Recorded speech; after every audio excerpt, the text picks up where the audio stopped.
Hi, welcome to Paleo Greenbird. I'm Greenbird, and today's Flintknapping video is going to be pressure flaking. I've got a piece of flint ridge here that I'm going to use, and we're going to try and reduce this down as much as we can. When you're pressure flaking, what you're basically doing is you're using the same physics as when you're using percussion. It's just instead of hitting it, hitting a larger piece, you're using the pressure flaker to create that same type of pressure in a smaller, more condensed area. It's good for finish work, but it's also good for working slabs like this. Basically, what you're going to end up with when you're done is something that looks like this. Okay, this is one pass across. One pass on the top, one pass on the bottom. And as you can see, I haven't done anything on the other side. That's okay though. Nice flake pattern there, that's what you want to get. I'm working with flint ridge today basically because I'm on my lunch break and I really don't want to go back into my house all covered in glass chips, which is basically what obsidian is. So to start, we're going to grind this. I'm trying to make this video short. I know my videos tend to be long. I apologize for that. I think I just get talking and I forget about the time. I didn't do a great job grinding, cutting this piece with the tile saw. It was my first time. I learned a lot, but I also made a lot of trash. But it'll work for the sake of this video. So I always recommend starting from tip and working down to the base. I don't know why. I struggled with slabs in the beginning, and that was the advice that I was given, and it worked well for me. So that's what I've stuck with. So the most important thing, not the most important thing, I know I always say that, but one of the most important things is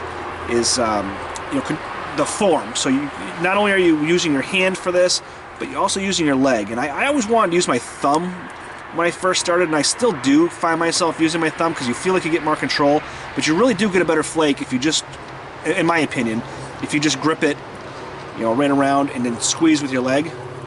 So that's what I'm going to do. So I'm pushing down, scooping ice cream. Think about scooping ice cream. I'm pushing down and in. Oh, that wasn't very good at all.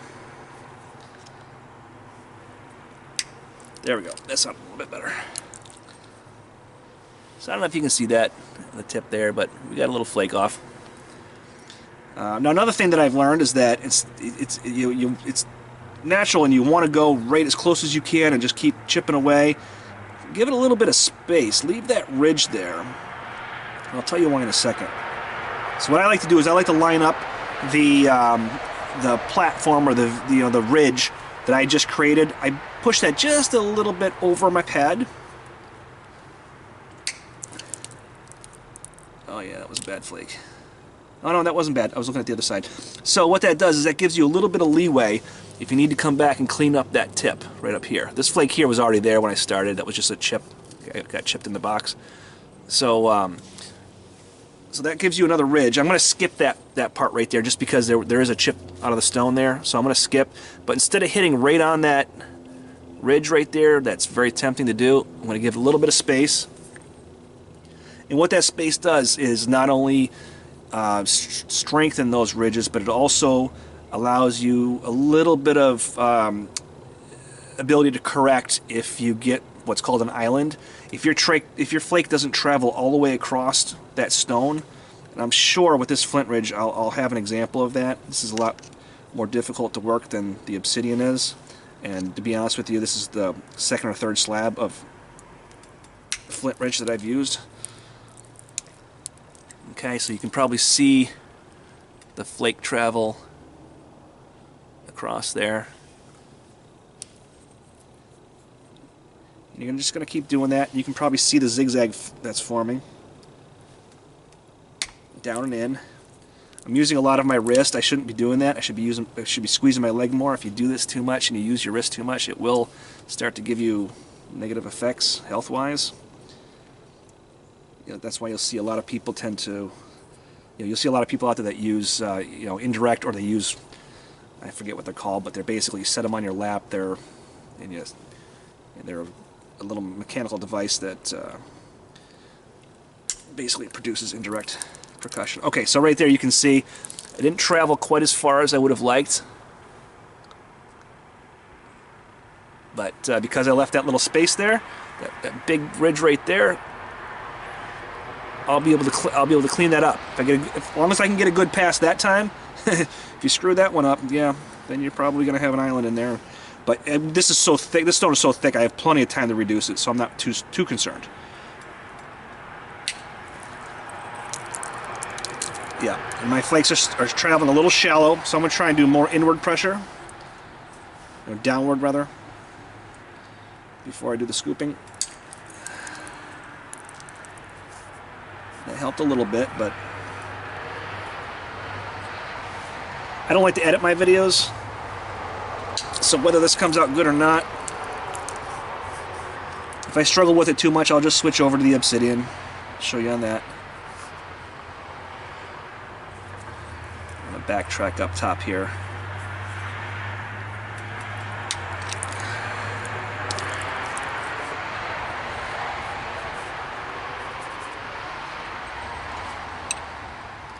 Alright, so let's take a pass along the other side and see what we can get. This isn't great, but yeah, we'll see what happens. This upside down side always gets me.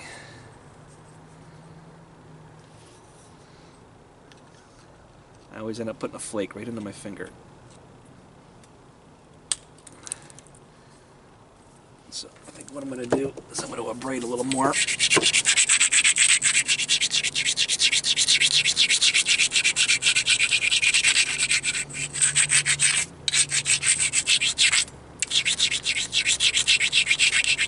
If I could choose absolutely one thing not to forget during Flintknapping, it would definitely be abrading. Probably just because that's what I forget to do the most.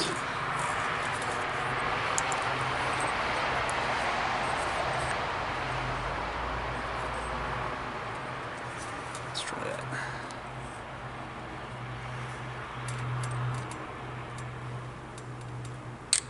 Yep, I can feel that helped. I need to back up a little bit though. I'm not using my legs. I was using too much of my arms. Oh yeah, helped a lot.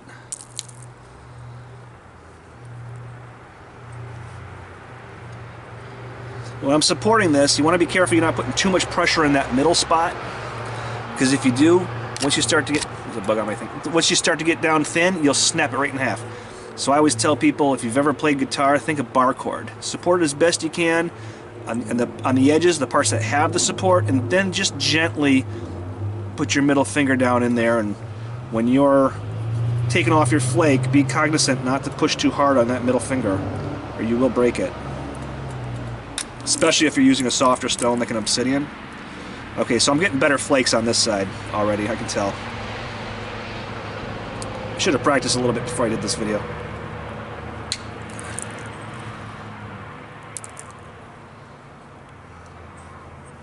So, support and solid on this arm. I'm trying to use the same type of motion every time just so I get consistency. Resisting the urge to use my thumb.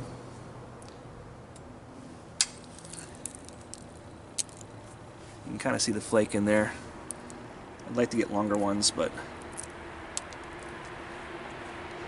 again, this material is a little bit, I'm less comfortable with this material than I am with like obsidian or dacite or novaculite is what I prefer to use. But this just happens to be what I had slabbed. Alright, so I kind of corrected that on that last pass. I corrected a short pass that I had on the first side. Oh, that's a bad one. Whenever you hear that, you know you're in trouble. So I just backed up a little bit. Luckily, I left that ridge that I was talking to you about. I didn't go so close that I didn't have another platform. I gave myself some space so that if I error, I don't get a good flake. At least I can backtrack, and I have another ridge that I can follow. And there it really helped me. Still have a little bit of an island right here, but I'm not too concerned about it because this is so thick. I know I'm going to have multiple passes to come back and be able to clean that up. Yeah. So I'm going to stop. I'm going to grind again. I think my battery's running low, so this could die at any time.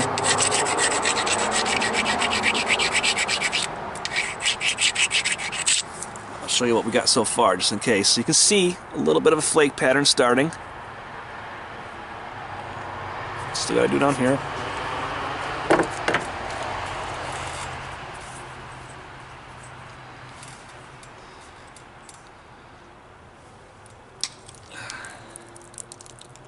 Oh, that's a decent flake. That's what's left of it. Like I said, I'm no expert. There are others out there far better than me, but I know enough to be dangerous.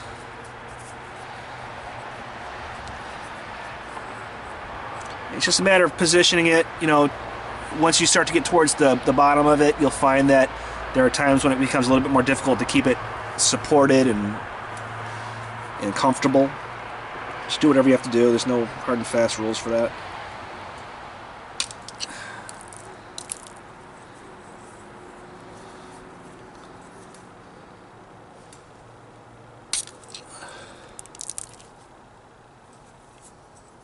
Try and rush a little bit here so I don't lose the battery in there. Alright, so not bad for our first pass. We've got some flake patterns. I'm going to have to clean this up a little bit. Sometimes I'll actually come up from the bottom to clean those up. I don't know if that's correct or not, but that's what I do. But this is so thick that I know we'll be able to make enough passes to where that will definitely work itself out.